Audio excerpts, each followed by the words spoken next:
Well, that was surprising. Seriously, I had no idea this even came out. Braden Cawthon's second book, The Cycles That Bind Us. And if you've been following my channel, you know there's a reason I'm so invested in this. Flashback to September 2023 when r/AnimDude made a thread in the Five Nights At Freddy subreddit telling us about his son's newest book, a psychological horror thriller novel entitled Sirens, publishing through Scholastic, the same company that published the Faz books. I had a kinda sorta half-joking bit about nepotism, but ultimately I judged the book for what it was and wished Braden the best on his writing path forward. Sirens was alright, a good effort for a debut novel containing some of the pitfalls I'd expect from a first-time author, but also some things that showed serious potential. You can find my review in the upper right-hand corner. I also remember Braden actively promoting Sirens on his Twitter account and teasing his next book, updates, excerpts, musings on writing, his cat. And finally, on March 30th, 2024, he tweeted that his fourth draft was complete. 120,000 words, with a few weeks of proofreading and editing to go until it would finally be in our hands. And...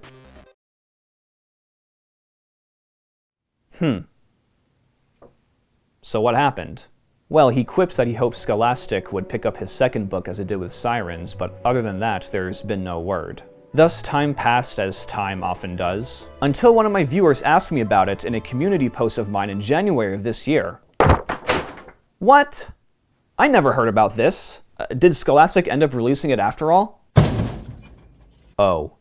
So it turns out he announced its release on the day of August 20th via Instagram. I don't use Instagram, so serves me right, I guess. And also that he proposed to his girlfriend in October. Okay, in all seriousness, I am so happy for you, man. You're doing better than like 99% of us. Congratulations. And if y'all are choosing to focus on yourselves for the time being, more power to you. That said, though, I am a miserable booktuber on the internet. You had a very successful launch with your first book, you hyped up your second work for your followers, and ultimately decided to release it with relatively little fanfare. So yeah, I'm gonna give this novel its due. This is The Cycles That Bind Us by Braden Cawthon.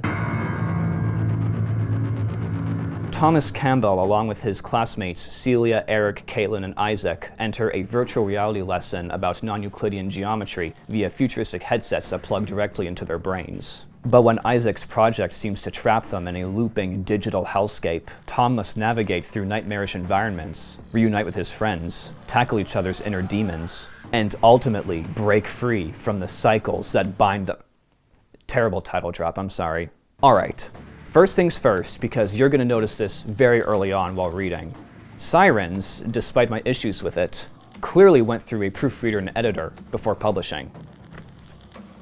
This did not. There are typos and spelling errors on almost every page. Certain vocab words are overused or repeated. There's this tendency to follow already punctuated dialogue with a comma, then the dialogue verb. Like, you don't need to do that.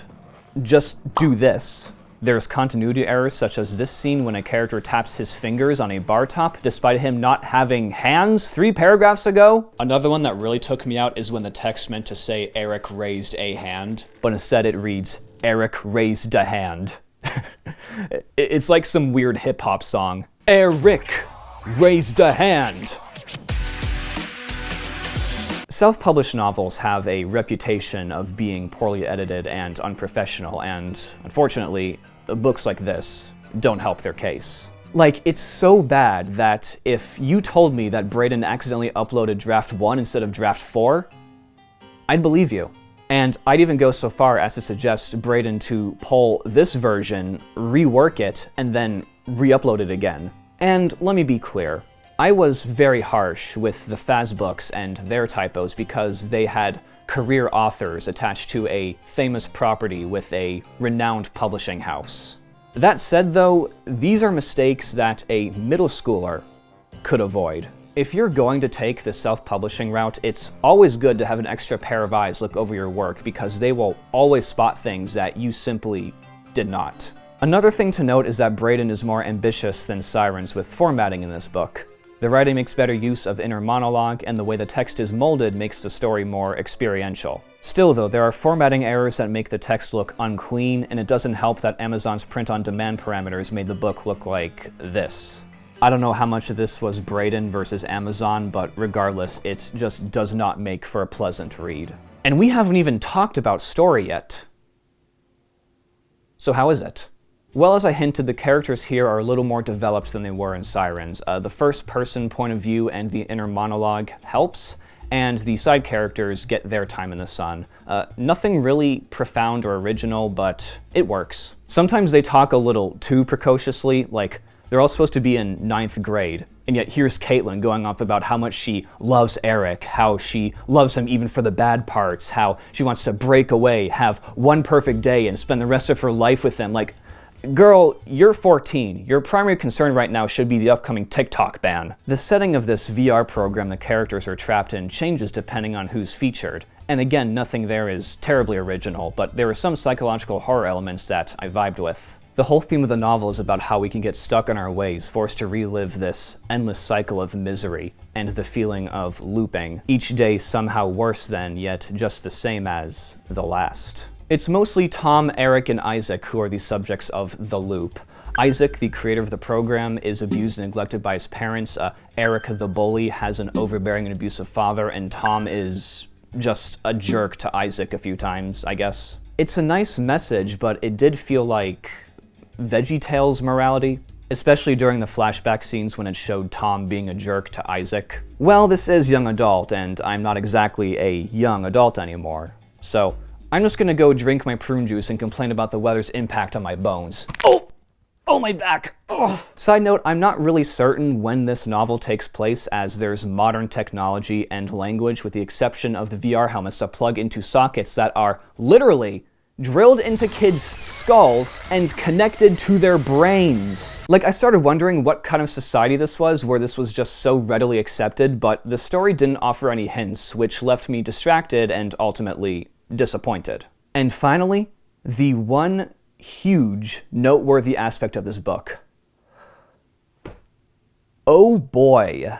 About 80 pages in, I realized that a lot had happened and things seemed to be wrapping up.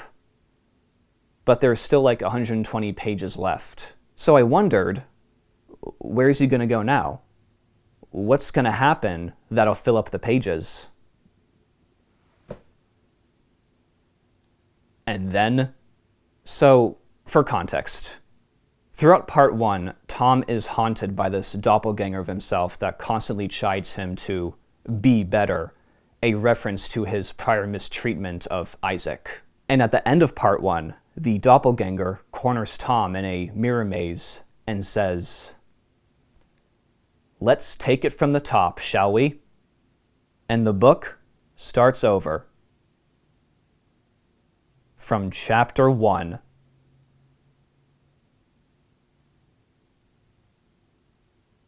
Now, looping in stories is nothing new. Groundhog Day is a meme at this point. But I have never seen a story do what this book does, which is start over and take us through the exact same story, word for word. This went on for 40 pages before something new happened. Oh, a few words were rephrased. There are references to the protagonist having deja vu, which is constantly spelled deja vu. Like, bro, do you not know what Google is? I'm gonna do it. I thought I was doing all right, but this book just made me relapse. And even though things transpire differently the second time around, there are still entire paragraphs and sections that are copied and pasted from part 1. And then at the end, you do it a third time, which is different but still the same shit. Yeah, no wonder you hit that coveted 120,000 word mark when a third of the book is just the same words again. This is a psychotic choice. And it's also lazy. If you're gonna tell a time loop story, make the actual loop portions different and engaging enough for your reader's sake. Don't just copy and paste the same shit. Like, I get it. I get what you're trying to do. It just doesn't work. Ironically, Sirens' straightforward presentation might have actually helped it. Because here, when unchecked ambition is allowed to run free, you have a story that is fundamentally flawed and necessitates a do-over. I said in my Sirens review that Braden has potential but needs more experience to refine his craft, and this book is just the ultimate proof of that. I don't know if he intends to continue creative writing, especially now that he's at a brand new stage in his life, but if he does, I'd recommend what I recommend anyone. Read more books, get a writing partner or maybe a mentor, and above all, practice, practice, practice. And this goes out to anyone too. You have your whole life ahead of you to learn and grow, and if you have the passion, if you have the dedication, you'll find time, and you'll find progress. So ultimately, while The Cycles That Bind Us is more ambitious than Sirens, and it does better in the character department, the story presentation is broken, and the number of typographical errors merits a serious rewrite. If you want to continue supporting the Cawthons and want to see what Braden's been up to, then by all means, check it out. I'll leave a link in the description. But otherwise, I just cannot recommend it for all the reasons I talked about. I gave Sirens a 5.5 out of 10, and I give The Cycles That Bind Us 3.5 out of 10. Sorry. And I think that'll about do it for this book review, and I'll see you all next time.